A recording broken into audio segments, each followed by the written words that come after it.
been concerned with proposed changes to the ARRL Articles of Association and bylaws, which appear to be in a certain measure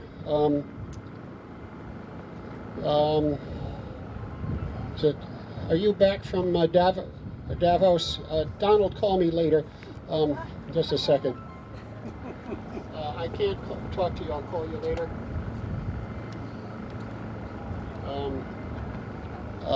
It really wasn't Donald Trump. A little exaggeration here. And then there were other proposed amendments to the bylaws which would give officers the right to vote, and we'll get to that in a minute. How did that impact the board? Well, I suppose I can say at the board meeting, one director said he had received 783 emails concerning those issues, and another one over 1,000. So a lot of people had comments on this kind of stuff, and when asked of those 783 how many were positive to the ARRL, the answer was exactly 0.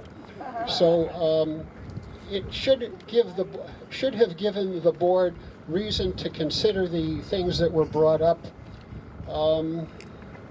And as we go along, we'll go over those things and what exactly happened to them. So let's get into the board meeting itself. The first thing to comment on is the ARRL's financial status, and the league is, there's rumors going around that people are changing rules so that ARRL is in financial distress. Nothing could be further from the truth. The ARRL has lots of money.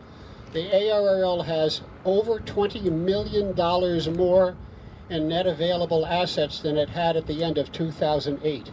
Wow. $20 million. So that's, something in the order of $150 a member. So if we didn't have any dues for a couple of years, we'd still be in better shape than we were 8 or 10 years ago. So we have no concern there, and we really don't even have plans to spend that money. Now, some people have pointed out that part of that money is in some way restricted. Some of it is actually restricted, like if somebody gave money for use in only a particular area, well, we'd have to use it in that area. But we're not in any way endangered with respect to money. The first thing that was announced at the board meeting was the CEO, Tom Gallagher, NY2RF, resigned or retired.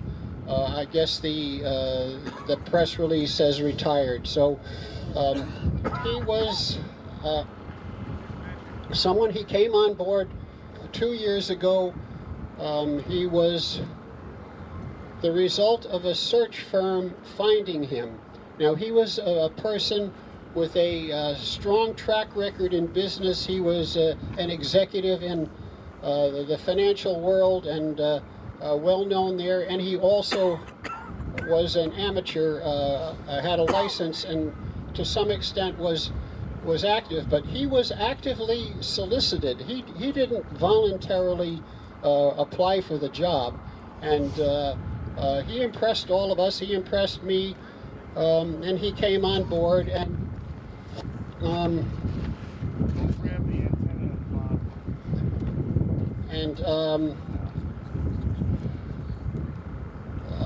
I don't know, not really understanding hams to some extent, didn't come across well in certain places. Editorials that he wrote and press releases or emails that were sent out to the members got many members upset, and a number of the say 1,000 emails that some of people get. I did not get 1,000, but I didn't get 780 even. I got less than that, but I got plenty.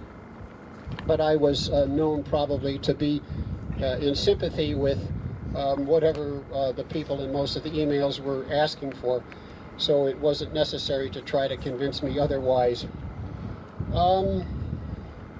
And as you may have seen, some of the responses to all those emails were an allegation that the complaints were a result of a misinformation campaign, and that has been put forth by some as still their allegation that that's really what's going on, although I don't know whether you can mislead 1,000 people and have not a reasonable number of them say that's what's happening. So Mr. Gallagher's gone. They came up with a search committee to find a new CEO,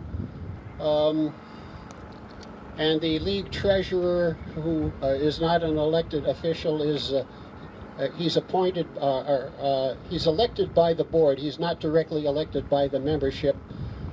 Rick Niswander, K7GEM, whose side job is some kind of chancellor or something of a branch of the University of North Carolina, and is a capable financial person, is the chair of it. I was expecting something to happen faster. Since we had people who had applied for the job 2 years previously, my thought was we should kind of look at the top contenders that we had there, see if they're still interested, re-interview them, and try to get something to happen fast. But that didn't happen, and the expectation that was transmitted to the board was, well, we should have somebody around in about a year, and I thought that was an awful long time to go with a temporary CEO. The temporary CEO is the Chief Financial Officer, Barry Shelley, N1VXY. Barry is, I'll say, a good guy. I've been very happy with his performance as Chief Financial Officer. He writes reports, he has written reports every month detailing how we're doing financially, why book sales in this area are low, why that's high, and whatnot, so we understand how things are going financially. But Barry is not an active on-the-air ham. He doesn't know who most of the people here are. He doesn't understand, I'll say, ham thinking, and I suspect he may have a tough time, although, again, I thoroughly have supported him in the past, and I'll do what I can to make his job, make his performance acceptable to you members. And we also elected the woman who's the comptroller, Diane Middleton. She is now the Chief Financial Officer. So Barry will continue until someone replaces him, and then Barry is expected to retire June of 2019, a year and 5 months or so from now. And that's another point to bring up. There's quite a few people in the league who are in the order of 65 or a few years older and will be expecting to retire. One of the things I was displeased with was the number of people who were around 50 years old who somehow didn't want to work for the league anymore because of friction with management and others that were let go.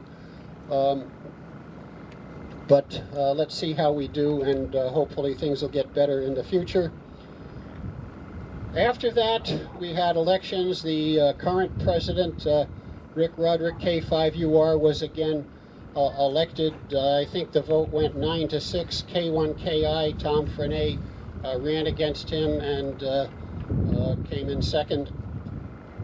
The rest of the board there were no changes other than we have a second vice president. The second vice president was Brian Milashowski, N5ZGT from Albuquerque. He's in his 30s. His career is such that he has now a management position that requires substantial commitment and a family, and it was like too much. He was, in the past, had missed ARRL board and committee meetings, and he just said he can't do it all. And my message to him was, I hope you can come back in 20 years when you're ready to retire and step back in, and he said he would. We had an election, and Bob Valio, W6RGG, who was the Pacific Division Director, bested Jim Pace, K7CEX, the Northwestern Director, and Bob is now the second Vice President, and the Vice Director of the Pacific Division, Jim Teamster, K6JAT, who is an attorney, and as far as I'm concerned, a very capable individual, is now Pacific Division Director. Let's move on. Then let's talk about the important things that the members were concerned about in all the emails to us. One of them was a group of proposed amendments to the articles by the Hudson Division Director and to YBB, which would have given voting votes in board voting matters to elected officers such as the president and the vice presidents. There had been a little bit of confusion that he was asking that the CEO and the paid officers might get votes. That wasn't true, but the league articles or bylaws say that a person who becomes an officer cannot be an officer and director at the same time. If you want to be president or vice president, the rules say you give up your vote on matters as a director, and everyone who has become an officer consciously did that. It's unnecessary to be a director in your background before you become an officer. In fact, about, I don't know, 40 years ago, the league was in some sort of turmoil, and they brought in Herbert Hoover Jr., W6ZH, to be president. Herb was not at all an ARRL anything. I mean, he was a member, but they just said, we need somebody from the outside to come in and take things over. I was unsure whether we hadn't reached that stage today where we should have brought someone in from the outside, but that didn't happen. So, and with respect to the officers voting, I viewed it more like if 8 people, the league is sort of in political parties, and if one political party had 8 votes by electing 4 officers who thought the same way they did, they would have 12 votes. My comment was, you could have accomplished the same thing by just saying 8 people vote, that each of them gets 1.5 votes, and you wouldn't have to involve other people. And so in an equivalent circuit sense, maybe that was a way to look at things. In the end, my guess was all those motions, and in no small measure due to the response of the members, would have been voted down 14-1. In the end, they were all pulled and never presented to the board. I think I'm allowed to say that. The next group of motions was put together by what's called the Executive Committee. They meet outside in between the meetings of the rest of the board, and their primary purpose is to take care of league business in between board meetings. Now, this was very appropriate back in, say, the 1930s, when we didn't have airplanes and we didn't have the internet and telephones that really worked well. So the league would have an executive committee meeting somewhere, usually in the center of the U.S., maybe Chicago or Cleveland or something like that, and only 5 people would have to go. Now we can meet on the internet, we can fly back there, and you know, you can't get much farther from Connecticut than Los Angeles, which is roughly where I live, and you can be back there in 6 or 7 hours. So I don't believe that the executive committee serves much of a purpose anymore, but that it still is there. The people in the executive committee, in consultation with the league's attorney, had prepared this list of modifications to the Articles of Association that had some things that a lot of the members considered ominous, such as it gave the league the right to terminate membership. It gave the board of directors the right to expel other members of the board of directors, kind of like if Congress, the one party gets control, they could vote other members of the other party out of office. And a lot of the membership didn't kind of particularly think that was good. And there were other things that were, I would say, basically involved with control of the league. And it started out with about a dozen of them. They all ended up on the internet because it was pointed out that directors were free to distribute them. And so some of us did. And the uproar started, and in the end, about 4 of them got brought up one at a time.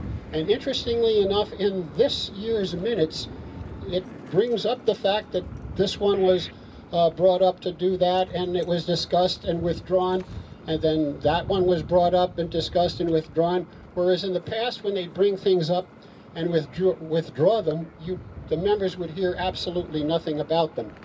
So in the end, all of 4 of those were withdrawn, and nothing happened with any of that. However, those who think that those are gone forever, that's not true. They're rethinking them, and anyone who has any opposition feelings should make their feelings known, particularly before the July board meeting, where they might get all brought up again, or some of them might be modified.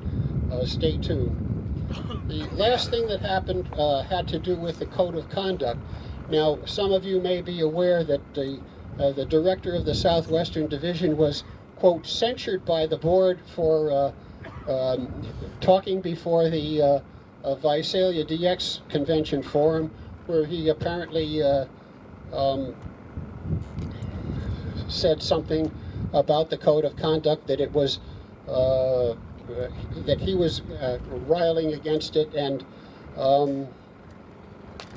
possibly now he's able to tell you that that isn't what happened, but you'll be reading more about that in the future. And so the code of conduct, which I might have brought up to you last year, had 3 changes which I have talked about that impacted my relationship with you, the membership. And the first one was the primary responsibility of the directors is now to the corporation. It's not to the membership, it's not to amateur radio, it's not to the United States or the universe, it's to the corporation. The second 2, one of them was I was not allowed to tell you how I voted on an issue unless the votes were recorded in the minutes. That, interestingly enough, at this meeting was repealed, so I'm allowed to tell you how I voted, and I can tell you why. And so there's a little progress there. And the third one was board members were obligated to support whatever the board decided. So, of course, at that point, I was obligated to support, having been censured. But now I don't necessarily have to do that. Actually, the language in the motion that got passed this last weekend was that rule is suspended. It's not revoked. So I'm not sure whether if I actively say that I don't support having been censured, whether I can be re-censured for that or not, we'll have to find out. So let's see, and that motion to repeal the bill, you'll find I just abstained on it. I said, number one, I'm too involved in code of conduct matters. I'm just pulling back and letting the rest of the board do something. And then in there's also a sentence that says something to the effect of, we had to enact a code of conduct because our Connecticut lawyers told us we had to. I didn't happen to support the fact that the Connecticut lawyers tell you anything. In fact, if you want, you can get lawyers to write support for whatever it is. If you're O.J. Simpson, you can get lawyers to go to court and tell the jury that you didn't kill these people, and they might be successful. It doesn't matter what it is. Some lawyer will defend anything. And so I wasn't sure that that was adequate grounds for enacting this. What do we got here? Let's see, two other matters. The vice director now for the Southwestern Division is Ned Stearns, AA7A, who lives in Scottsdale. A lot of you are from Arizona. I talk quite a bit to clubs in California. I don't come to Arizona too much. It's a long way from Los Angeles to Phoenix, and to do that for one club is difficult. There's times when I've gotten together with maybe 3 of them in the same few days, and that makes it a more reasonable thing to do. But now that Ned's available in the Phoenix area, he should be able to talk. Ned was vice director in 2005 and 6 and 7 when I first started on the board. He's very familiar with the board. He thinks well. He's a smart guy, and he can talk. In fact, one of the discussions at the board meeting was whether vice directors were subservient to directors, and I made a little speech that said, anytime Ned disagrees with anything, I have to say, I encourage him to talk to the rest of you. He's a smart guy. If he says something different than I do, it should be broadcast to everyone. They should all consider that and make your mind up based on facts, not on who's on top of who in some organization chart. And the last thing I'll kind of report on in the board meeting was the interesting thing about the board meeting is the first thing we do is we have elections. And if you're newly elected to the board, the first thing you do is sit down in a chair and vote for somebody to be league president.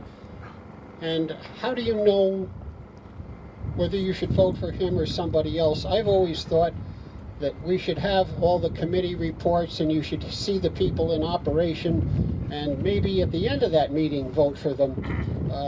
So I don't know whether that'll ever happen. It probably won't, but just a bizarre, or let me say interesting feature of the way the board is run. Let me talk a little bit more about the code of conduct. The code of conduct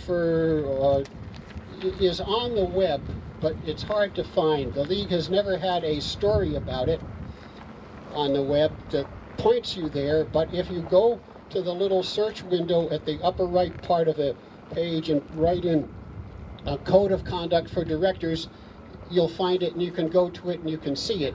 But it's been kept kind of quiet, and it has a bunch of things that nobody can object to, like you're not supposed to harass people, and you know, same kind of thing that's in the headlines of the papers today. You don't do that kind of stuff. But then there's these things that people consider, to be restrictions on directors communicating what's going on to the membership, and those are the things that are people object to. I just happen to have found there's sort of a code of conduct already in Connecticut law, and it's Connecticut Revised Non-Stock Corporation Act, and it's got general standards for directors, and I'm just going to read a couple sections of it. And it says, a director shall discharge his duties as a director, including his duties as a member of a committee, 1, in good faith, 2, with the care an ordinary, prudent person in a like position would exercise under similar circumstances, and 3, in a manner he reasonably believes to be in the best interest of the corporation. And some other stuff. And then the last part is, a director is not liable for any action taken as a director or any failure to take any action if he performed the duties of his office in compliance with this section. So you'll see that some of the proposals that were before the board, particularly in terms of reimbursing directors for legal action that they take as directors, to me, that says you don't have to worry as long as what you do is a result of you trying to do what you think is right for the membership and the organization, you're free. You're not going to get punished. And the league had gone on for 104 years without putting special language in there that says, well, don't worry, if you guys do something and get sued, we'll cover you. They're going to cover you anyway because nothing's going to happen. And all these other things that say you're supposed to support direction, you're supposed to support the majority opinion of the board, that kind of goes against it, because if you, in the manner, you're acting in a manner that you believe personally to be in the best interests of the corporation, even if the other guys voted 8-7 against that, the law to me says your obligation is to support your conscience, and then the members find out if they don't like you, the next election comes around, they find somebody good and they replace you. So with that, let me open it up to, I'll say, questions, comments, criticisms, suggestions. Feel free to say something. Other people here will hear it as well as you. Anybody have anything to say? I should probably give you the mic.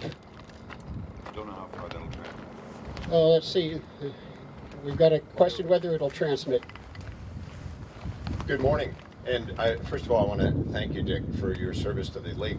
I'm Greg, N6AA, and the question that I have is, for many years, I remember the call sign, there was a fellow K1ZZ, and he was very prominent in the, it seems to us, column in Q Street. Typically very upbeat, very connected. K1ZZ is in my log on probably most all bands and many different modes. It seemed like here's a guy that is deeply involved in the operation of ARRL and also a real life entity that connected with me at a personal level when I would see his call sign in my log.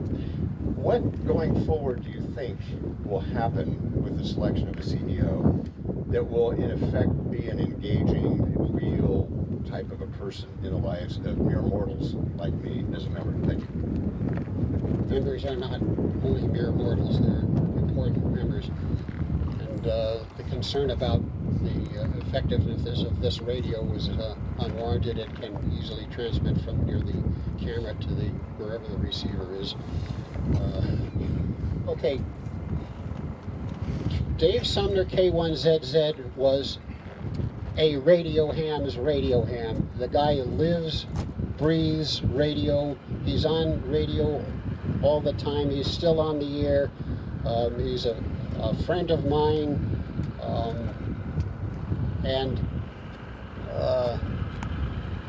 However, in all honesty, if I had any criticisms of his performance as CEO, it would have to do with finances. I don't know that he paid enough attention to them. Again, that's just me, exercising whatever it said there, my best judgment.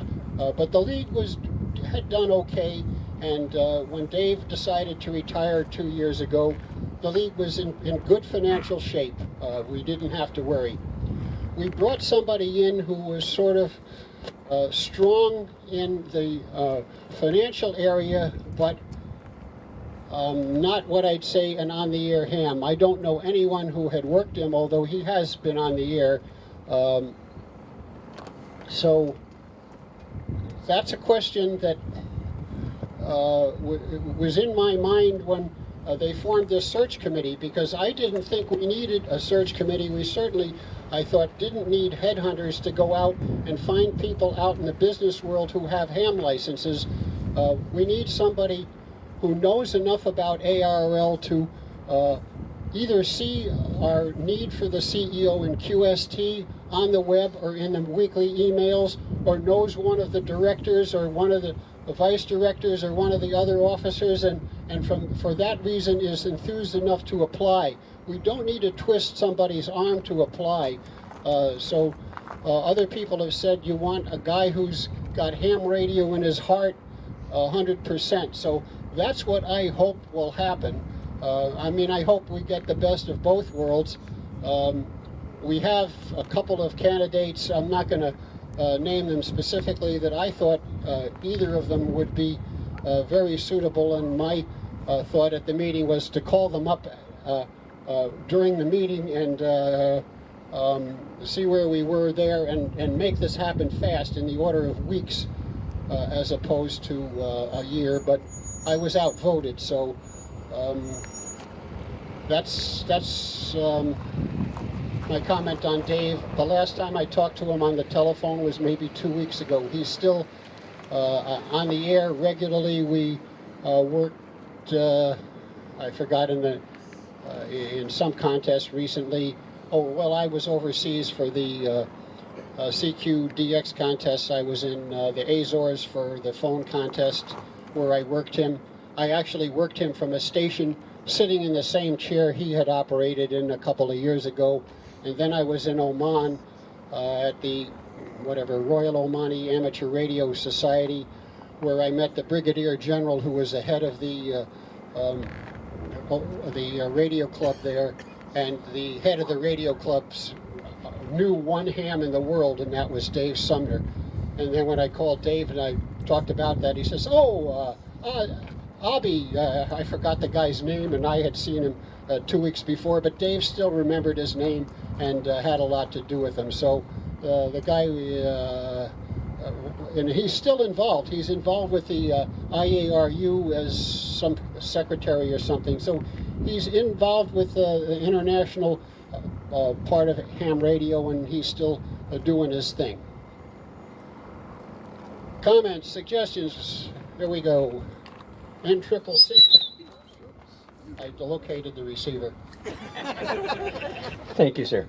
AD6OI, Heiko from Southern California. We've actually even had Dick come down to visit our South Orange Amateur Club early on to talk to us. And he and I have not always seen eye to eye on how our aspects are with the ARRL. But in this situation, I'm not only on his side, I'm on the side of everybody who's on a board of directors in anywhere in amateur radio who thinks that secrecy is not the thing to do. Thank you. Thank you. Good job, Michael. Anyone else? What time is it here? I got to talk about something else. We didn't come out here to listen. Well, it's gone on for only 37 minutes. I'll talk about a couple of things, and maybe you guys can come up with some more suitable questions. I'll just talk about the Royal Omani Amateur Radio Society, since you're all interested in that. Oman is it's a fairly big country. It's about 2/3 the size of the United States. 2/3 of the size of California, not the United States. And it's on the Arabian Peninsula. It has oil, which means it has, or had, money. And seemingly the Royal Omani Amateur Radio Society, ROARS, got, which my guess would be $5 million from the government, and they built a clubhouse. And it is a very nice building, marble things, lounge area, not as big as this meeting, about the size of half of this room, with couches on it, classrooms, laboratories to fix things, a big operating room with expensive radios around the edge, towers on the roof, and it has a full-time manager paid for by the government, and 2 full-time workers, that one of them maintains the building and the other fixes the electronics. And I don't know whether it has 10 members or not, but that may be a little exaggeration. There may be 10 active members, and there may be more of them. But it was an interesting thing. Of course, one of the members is A41AA, who is the Sultan Kubas. I don't know whether he's ever been on the air, but they gave him a nice call sign, and his picture is all over the country in the Arab world. Wherever you go, you see these. The leaders are all over, and I mean, he's apparently well liked by the people. He distributed the money to the infrastructure of the country as opposed to exotic palaces. His palaces are not bad. As part of the tourism operation, I did see one of them for a little while. It's, very nice. And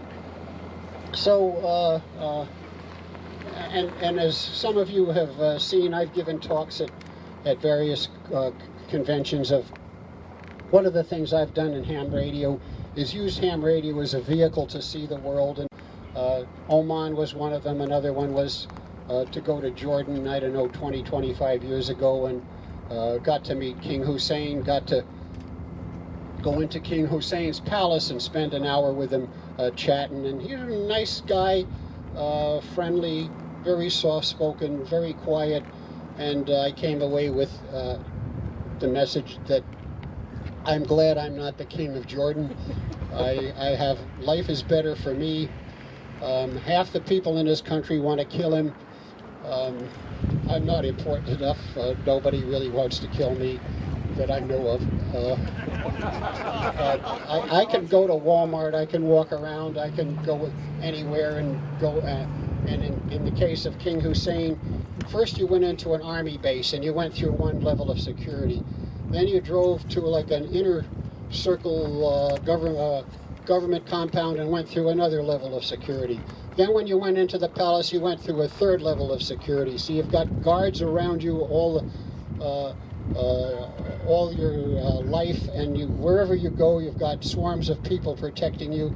And I'd rather not have to live like that. I'd rather have the freedom to go where I want, just do what I want to do, and if I want to eat at McDonald's, no one really cares. Dick, what brought you to Oman? Was it just a vacation? Well, what brought me to Oman? I have operated the CQ Worldwide DX contest from all 40 zones around the world.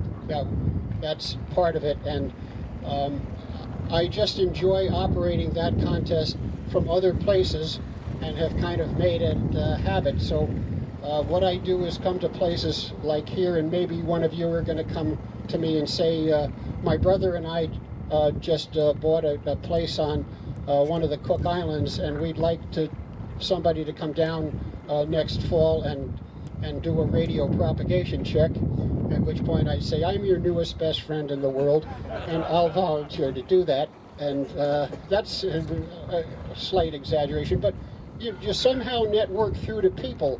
And the way I ended up in Oman is this.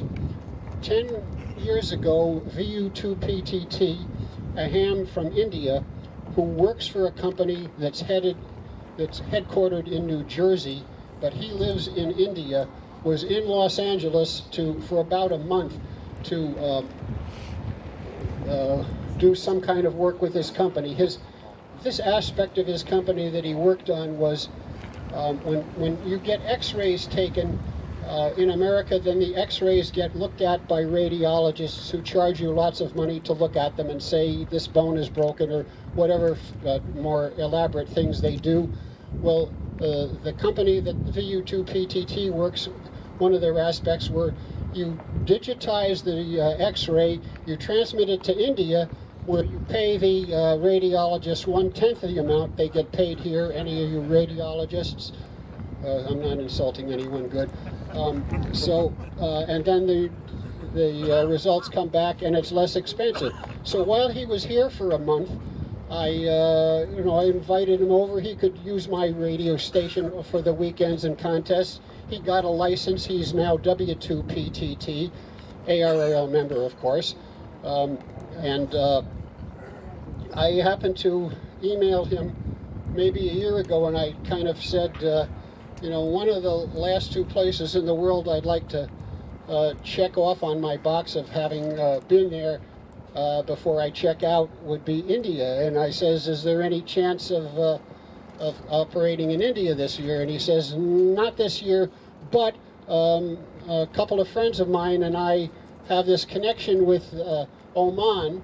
One of the things about Oman is the Omanis don't do the work as in they import people from India or other countries who are the worker bees, and they're the manager bees as well.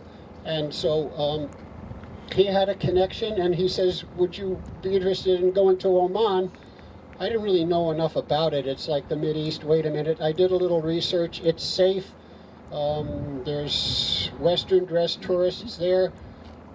And I said yes, and it all happened. And I went on the, coming back, I had the longest nonstop air flight I had, which was supposed to be 17 hours in one direction, which of course brings to another point about the ARRL. I don't know how it all intermingles, but I was on a committee to look at director travel expenses, because when we go to the board meetings, the league pays for our airplane fare and hotel bills and meals and stuff.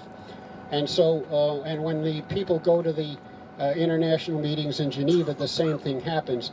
And one of the things that was in there was if your trip was over 8 hours, you could go business class. Well, to go business class versus coach is, I mean, the round trip fare from LA to Abu Dhabi, which is where I changed planes, was like $800 or something, but business class would be $4,000. And I said that, you know, the ARRL doesn't need to be paying, reimbursing people $4,000 if I can survive coming back on my own dime on a 17-hour trip. So I have been always lobbying to get rid of that. We don't need executive travel. We can travel with everybody else, and you know, if for some reason somebody needs to pay $40 more for a seat with more legroom, that's one thing, but not $3,600 more. You brought up another interesting thing, the World Administrative Radio Conference in Geneva. Can you tell us where all that is for a moment? The question was, can I talk a little bit about the World Administrative Radio Conferences in Geneva? I'm not 100% sure what the status of all that is and where we are. I will say overall the hams are not threatened in HF bands because the broadcasters are closing down stations. The BBC, VOA, there aren't as many of them, and so there isn't pressure on HF the way there used to be. And the only pressure I see is the only band I see us maybe losing is the 3300 megahertz band. Do any of you use that regularly? Zero. Well, if it became a cell phone band, maybe more of us would be using it, as well as the group here, maybe some outside. So that's, and in that band, the hams are secondary anyway. The government actually owns the band and lets us use it. So if the government is going to give it up to the cell phone carriers, the hams are going to get dragged away from that, and I don't perceive that as being, I'll get to you in just a second. Let me just point, there's another thing I'll just point out that I don't know everyone knows about. Does everyone know what shares is? About a small fraction of you. Does everyone know what Mars is? The military affiliate radio system. There are some channels owned by the government which are given to the military that are like outside the ham bands, and some of the hams are using them in military-related nets. Particularly back when, like Vietnam days, there were lots of phone patches that were transacted on those. They're not as used as much anymore. Shares is something that recently has popped up.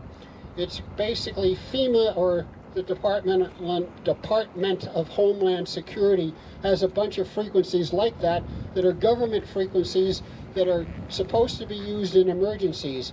And the people who run shares want hams to be involved in using the equipment on there, because hams know how to operate. They know that if you want to talk from here to Salt Lake City, you want maybe 40 meters during the day. That's a good frequency, so you would pick a band near there. You wouldn't pick 10 meters and like that. So the shares has made these frequencies available.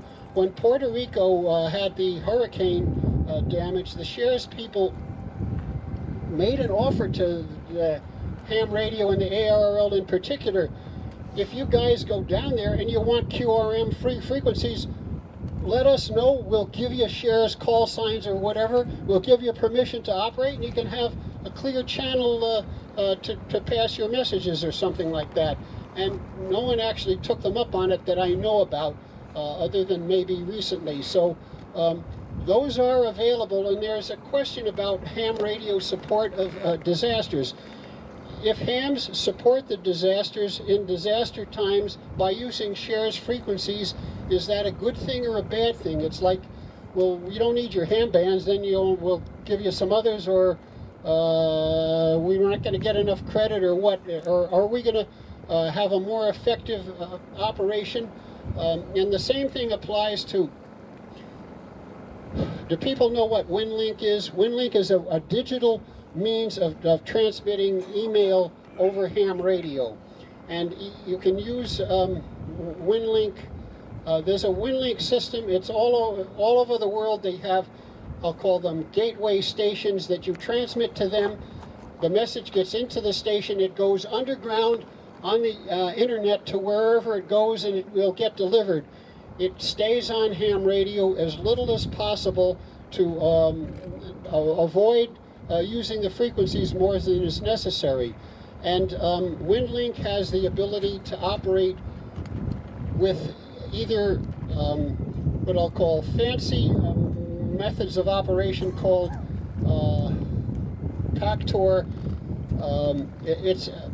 PACTOR is a means of transmitting digitally that you have to buy a modem made by a company in Germany, and the best PACTOR method is called PACTOR 4, and it's not allowed on the ham bands in the United States, but it is allowed overseas.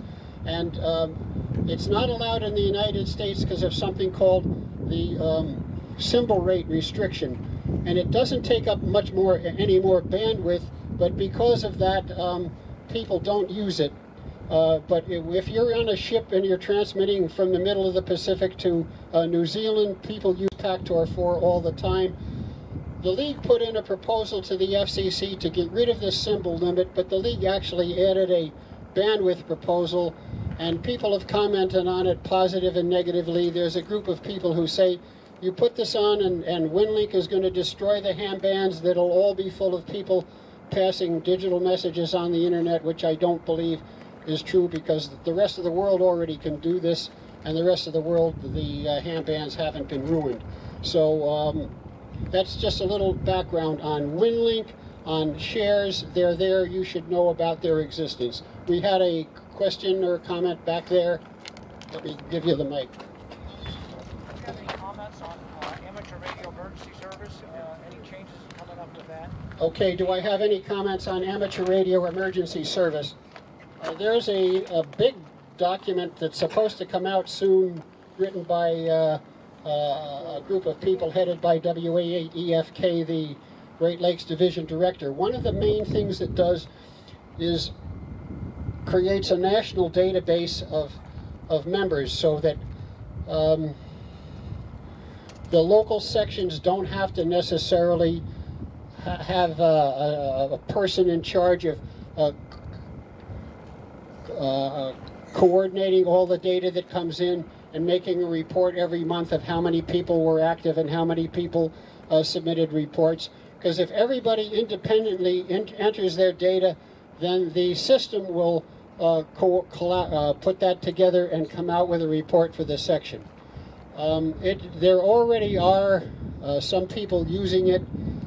However, there's been a little blowback from some sections who say, we're not releasing our list of members. We're going to keep that private. So I don't know where that's going to go. I mean, the people who put it together all believe that it's done in the interests of making amateur radio better.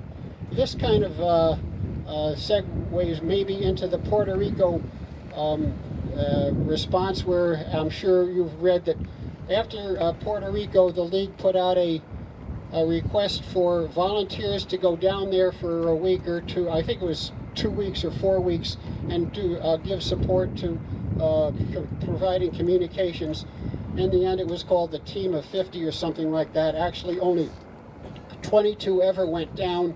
And there was criticism by some section managers saying that we had the teams and you didn't necessarily go through us. You kind of went around us by going to the membership directly, and that wasn't good. Why did we put our section emergency coordinators and teams together? In fact, the number of the 22 that went that were actually ARRS volunteers was not as large as one might think. So that's what I know about it. It should be coming out, the report should come out to the membership reasonably soon. Joe.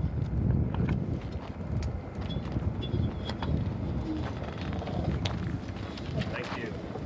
First of all, thank you so much again for coming. This is very informative. I'm sure everybody agrees. 2 questions for you. Number one, how would you characterize the relationship between the League and the FCC? And the second question may or may not be related. What is the League's role in helping to, I guess I'm begging the question as I put it this way, but helping to straighten out some of the confusion, for instance, with manufacturers in the digital modes? I'm speaking specifically of DMR, D-Star, Fusion, and so forth. When we as members are, I would say some of us certainly are interested in those things, but how do we sort out what we really want to get and make sure we're not wasting our money getting something that isn't going to be around and so forth? So the FCC and the manufacturers, thank you. 2 real easy questions. First, let's deal with the FCC.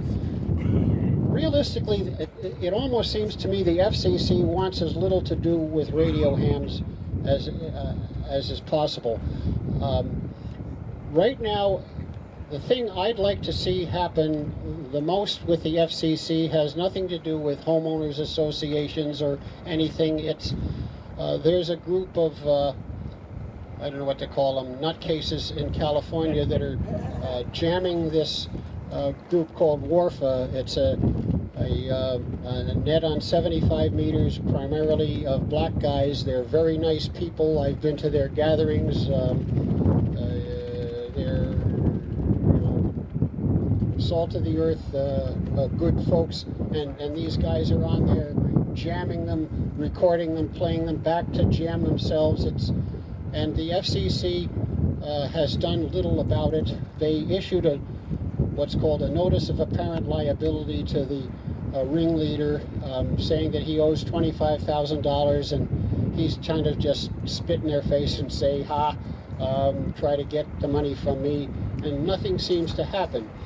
And so the problem really is the FCC isn't empowered to do anything themselves. They have to go through the Justice Department.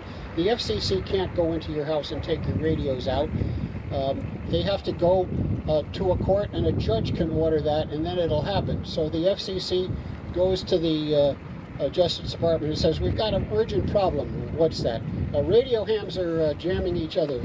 Radio hams are jamming each other. Well, right after we get through with the illegal smuggling of dope and heroin and murders and MS-13, we'll get to that. So nothing happens, and I don't know how to make that get any stronger. Let's see. An interesting thing is the vice director now of the Atlantic Division is Riley Hollingsworth, K4ZDH. Riley is an attorney who was in charge of amateur radio enforcement in the FCC for about 10 years and did an excellent job of that. He'd go to conventions and he used a bully pulpit that, you guys get out of line and I'm going to do something bad. And the FCC did something in those days. With the connection through him, maybe things will improve, but the FCC has almost eliminated the positions that we interfaced with before, and they've eliminated field offices which would go out and check on violations. Another bad thing is interference. If any of you had like power line interference from sparking on electric poles, which is very subtle and maybe not even easy to find in some cases. We used to have a case where the FCC would step in and do something, and it was done this way. You complain somehow, and the complaint goes to a guy in Newington who works for the ARRL, Mike Gruber, W1MG. You can still do this, and you should if you really have bad power line noise. He will write a letter to the power company that you have allegedly been dealing with. And if, I mean, I've dealt with Southern Cal Edison for years. In the old days, they'd fix things very well. Now it's like, it's hard to do. They don't react. And so Mike would send the letter to Southern Cal Edison or whoever, and that usually would get some results. If that didn't work, he would get in contact with the FCC, who would send a letter to the president of the electric company saying, we're the FCC, you guys are violating federal law, and that would usually get something done. However, it's been figured out by some of the smaller electric companies that don't want to do anything, that if they get a letter from the FCC, they don't have to do anything. Nothing's ever going to happen. So nothing happens. And now we're left, what should the ARRL do now? Should we go to Congress and ask our congressman to somehow strengthen the law? I don't know. That's kind of difficult. I don't know where our relationship. We ask for things, and it's a big deal. We have in the U.S. one of the a strange thing that when we want to change the phone band on 80 meters, we have to go to the government. In almost every other country in the world, the frequencies are given to hams. You guys own 80 meters. You figure out where the guys on phone are and on CW, and there's no government involved. People just behave well, and the CW guys are down the bottom like they are here, and the phone guys are up top, and digital guys in the middle, and it all works out. But we have to go through the government every time, and then they have to change the rule books, which are in every library in the country, and it's a big deal. I've suggested that we eliminate that, but I'm in the minority on the board. The second question I was supposed to get to, now I forgot, which was? Digital, DMR. DMR versus whatever. Should the league be somehow involved in making standards? It's really tough. There are all these incompatible modes that are being used to communicate, particularly on voice now. I don't have the right answer. There is an interesting story that has to do with the former ARRL Southeastern Division Vice Director, Mike Lee, AA6ML. Mike was, his interest in ham radio was to support emergency communications, and in some small county in Florida, I forgot its name, he actually had a vehicle that he paid for himself and lent to the county for communications purposes. And the one contraption that he kind of fell in love with was made by ICOM. It's not a ham radio product, it's ICOM commercial. And you put this contraption out there, and somehow, regardless of how you transmit into it, you could transmit on APCO 25, DMR, sideband, whatever, and it goes out to everybody. And so, like, if you have a disaster where the National Guard is using one thing, the police are using another, the fire department's using another, the hams are using another, this contraption would allow them all to talk to each other. So I don't know whether the answer is to get more of these contraptions out there, or it's hard. Remember that what's the thing that ICOM uses? D-Star. That really isn't an ICOM product. D-Star is put together by the Japanese Amateur Radio League, and ICOM adopted it and makes radios with it, but then all the other manufacturers don't do that, because that's like, well, that ICOM does that. So I don't know how we twist their arms. I mean, to me, the worst one are the mic plugs that differ from Kenwood to Yaesu. You buy a radio and you plug your mic in, and it doesn't work because two wires are backwards, and neither of them are going to change because there's going to be a winner and a loser. And you go into business making adapters that will handle each one with a switch or something. So Could the ARRL adopt a standards committee and start making suggestions? could the ARRL form a standards committee to make suggestions? The answer is yes, and whatever suggestion they made, they'd alienate half the advertisers. And if they, Well, I mean, are we there for hands or are we there for everything? I don't know. I'll tell you, I don't actually know the answer to that. I don't have a well thought out thing. It would make sense in a way to do that, but then and other people are going to say you're stifling innovation because some other guy's invented something that is in some way better. Why shouldn't he have that too? I don't know. Hey, Dick, I'm Dan, W6DAS, president of the Antelope Valley Amateur Radio Club up in Lancaster, California, and appreciate having Dick out here. Just a couple of questions. One is, Dick, can you comment on the Amateur Radio Parity Act? I've heard a lot of stuff about it being actually more in favor of the HOAs and where the ARRL stands on that. And the other question, as you know, a few weeks ago we had a very bad train wreck up in Washington, and there's all this talk about positive train control, and I've heard rumors that there might be a threat to the 220 megahertz, the part we still have. Is there any comments on that? Thanks. Okay, thanks, Dan. First is, I have heard absolutely nothing about the train wreck in 220, so if I knew anything, I'd say more. You're the first person. Positive train control, they use the lower part now. They use the lower part of the 220 that we gave up already. And you're concerned that they want to go higher? Yeah. And why would they need to go higher? I mean, 2 megahertz ought to be able to control a lot of trains. I guess in some areas of the country they're running out of spectrum, that's what I heard. Well, I haven't heard that.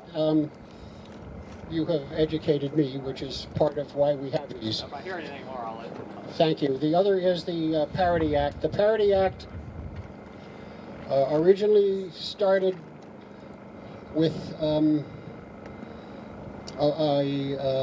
motion to the board to try to get Congress to pass something similar to what's called PRB1, where the FCC has a rule that government has to reasonably accommodate amateur radio, and rules about antennas have to somehow be minimal. And so the league went to Congress with an attempt to get something for people in homeowners associations to make such that homeowners associations had a similar rule. How many people here are impacted by homeowners associations where they live? Not that many, maybe 15 or so. Okay. What happened is, after about 15 months of this or so, maybe even more, it became apparent that the legislation wasn't going to pass Congress. The homeowners associations have an association of HOAs. It's called CAI, Community Associations International. There are lots of homeowners associations. There are, in the millions. There's more homeowners associations than there are hands. And the number of people living under HOAs is in the tens of millions. And they have a little more money than the ARRL does. And they have a substantial lobbying effort in Congress as well.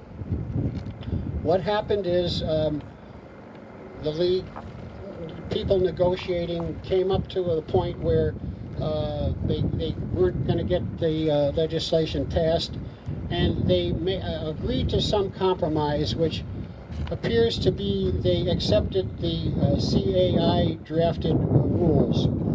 Now there's a dispute as to whether what the rules are that are in the bill now are positive or negative with respect to amateur radio.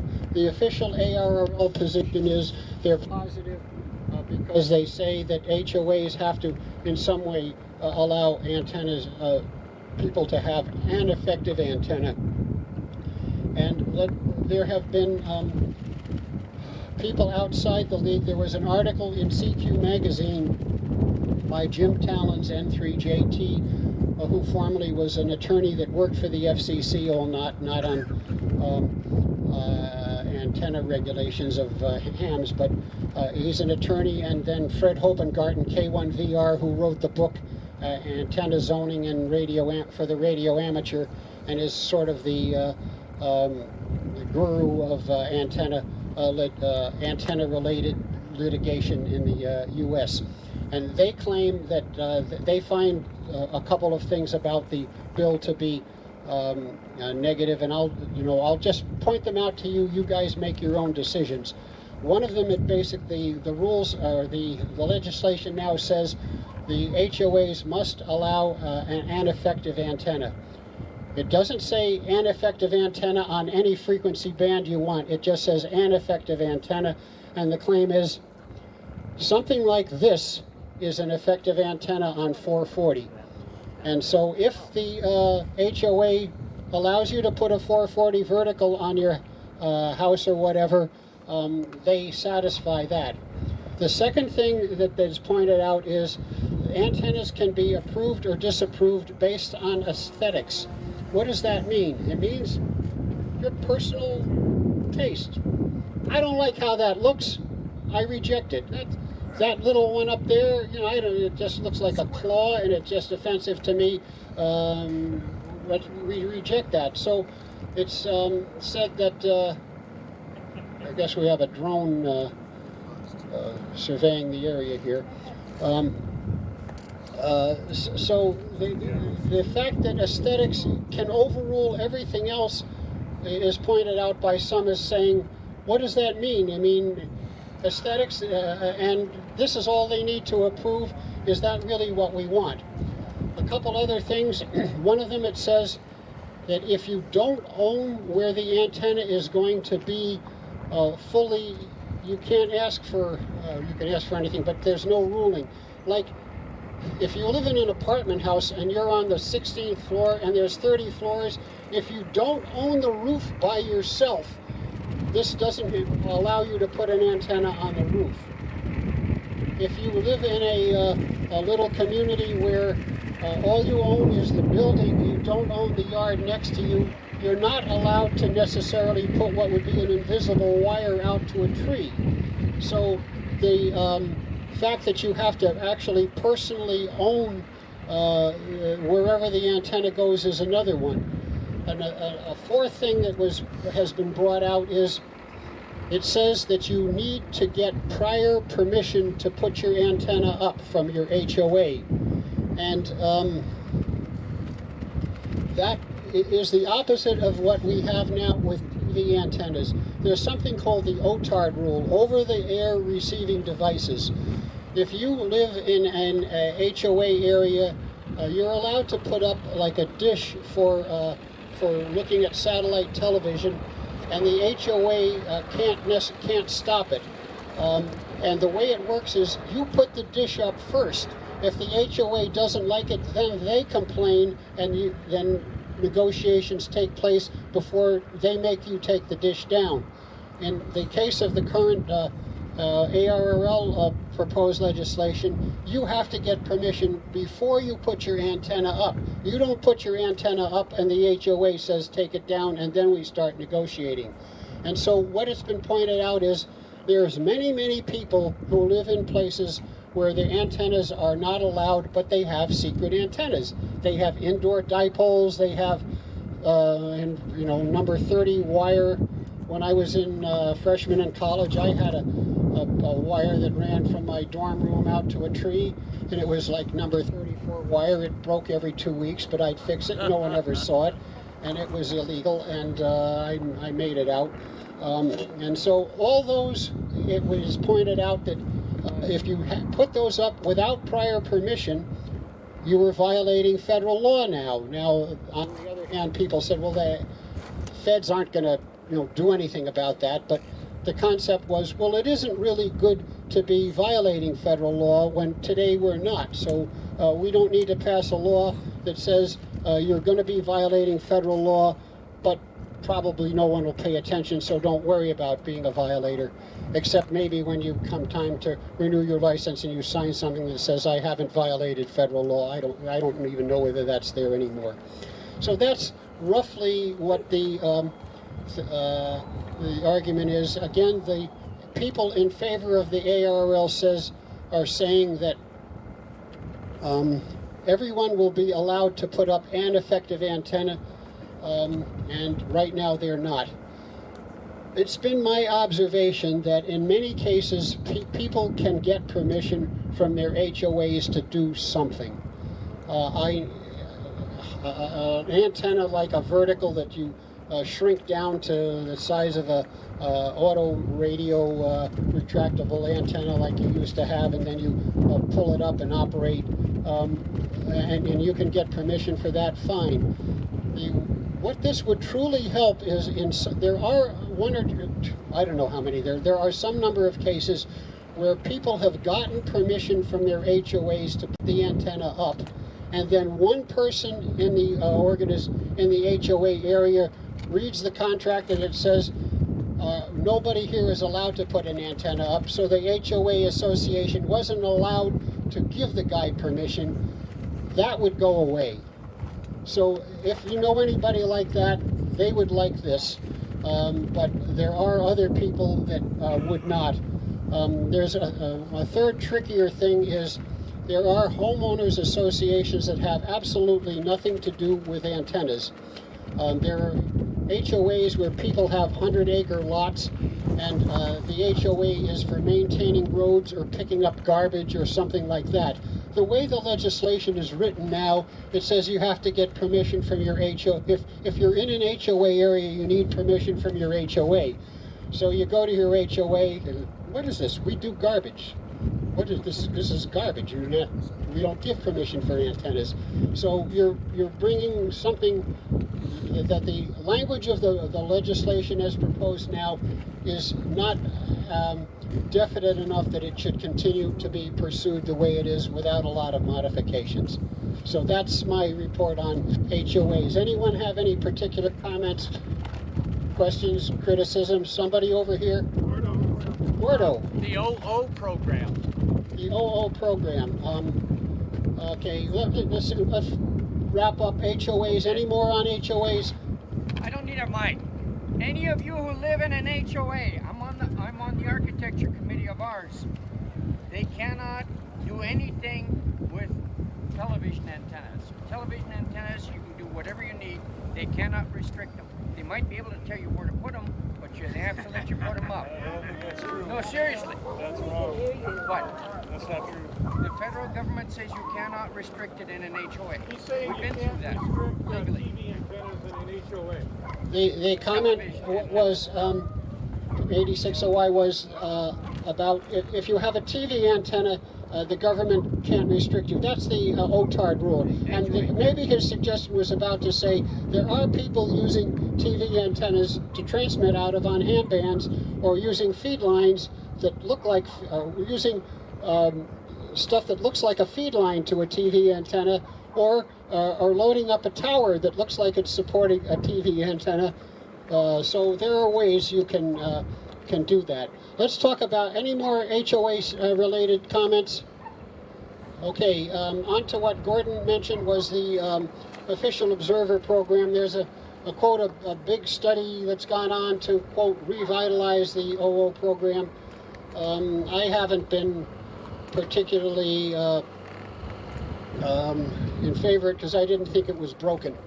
The OOs did a fine job. They reported things in enough detail. The reports went to ARRL. They got collated and they got sent to the FCC. That's where the breakdown was. So I don't know that the OO program needed fixing, but we haven't gotten a report from them yet. But if there's something that could be fixed, maybe it can be fixed.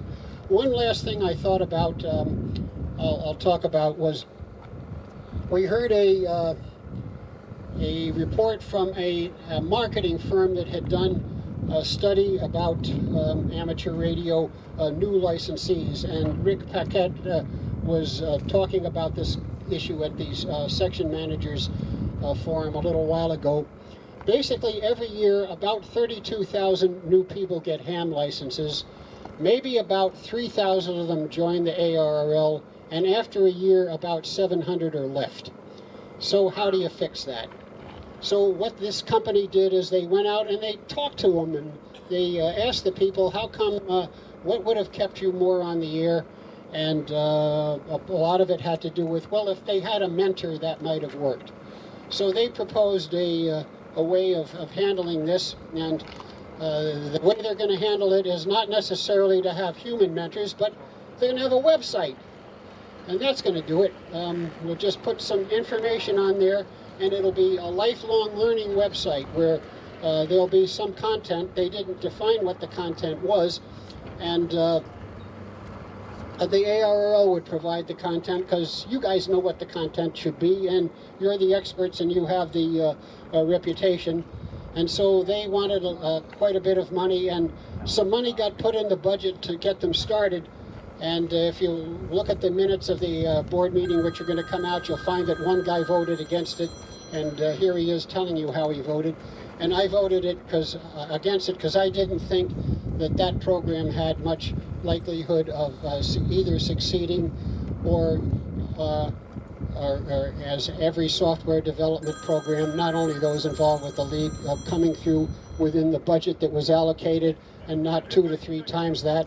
And plus that, on top of that, the league had to find content and put the content on, which was another massive expense which hadn't been taken care of. So I like the idea of finding some way to get people interested in ham radio and stay on the air. I view the ARRL in some way as an organization for hams that are active on the air. I don't know how to convince people to get on the air if for whatever reason they don't enjoy it for some reason. I mean, I got into ham radio because it was magic. I got a bunch of little parts that looked like firecrackers, except they had wires coming out of both ends, and you wired them up on a couple of pieces of wood to look like a fancy light bulb, and you ran a wire out in your backyard, and it was incredible. The wire wasn't connected to anybody, and you could talk to them with no wire. Totally amazing, except today everybody has a cell phone and they can do the same thing, and it's not amazing anymore. So that has gone away, and now people are getting interested for emergency communications. They get interested to be in a group like this where you're have some camaraderie with people that you enjoy hanging out with, and other reasons, but that magic of technical magic has seemingly evaporated. The importance of getting kids in high school interested in radio for a technical career isn't as great as it was 50 years ago. They're more into computers now. Computers can do totally incredible things, and a lot of the kids that had the scientific interest and technical desire now are into some branch of computers. I don't know how to get them interested. I don't know how to get them interested any more than you can get me interested in going bowling again. Bowling is okay. I enjoy bowling. I just do something else now. And I don't know, how you could get me there. And I don't know how to get people who aren't interested in ham radio to want to do it and be on the air. A lot of you, you publicize it, and we get some group of people, and we're still doing okay as far as I can see. There aren't as many young places, but young people are in school now. They're not here on Friday morning. Last year, Dick, there was a big controversy swirling about how the ARRL handles repeater directory listings and so on, and there was a commercial website and all that. Is there any been new developments? Okay, the question had to do with the repeater directory. Last year, the ARRL changed the way it puts together the repeater directory. We used to go out to the repeater coordinators. They would make lists of all the repeaters in their area. They'd send them to the league. The league gave them $1 per listing or something like that, put all the information together, and had the little repeater directories which a lot of people would have, and they had the big ones. The league, the new CEO with his financial interests said that's costing the league money. I've got this way of making money on repeater directories, and he found this guy called R-Finder who has a website which finds repeaters, and it's crowdsourced. The information comes from anybody. You can go and list a repeater on there, and then he assembles that, and that information then somehow goes to the league, and they publish a repeater directory. It's bigger.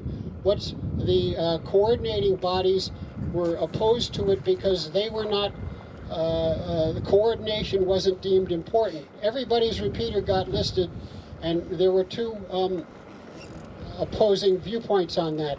The coordinating body says, you've made us useless. We don't need to coordinate anymore. People will get their repeaters listed regardless of whether they cooperate with us or not. And then you've got the other people saying, well, you got all the repeaters listed, so the hams will be happier to have them all listed. So I don't know what the right answer is. They published some number of directories last year. They sold them all out. As far as I know, that's the plan this year, to continue with doing that.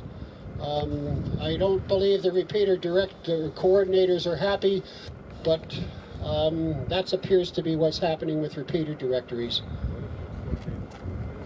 Rick.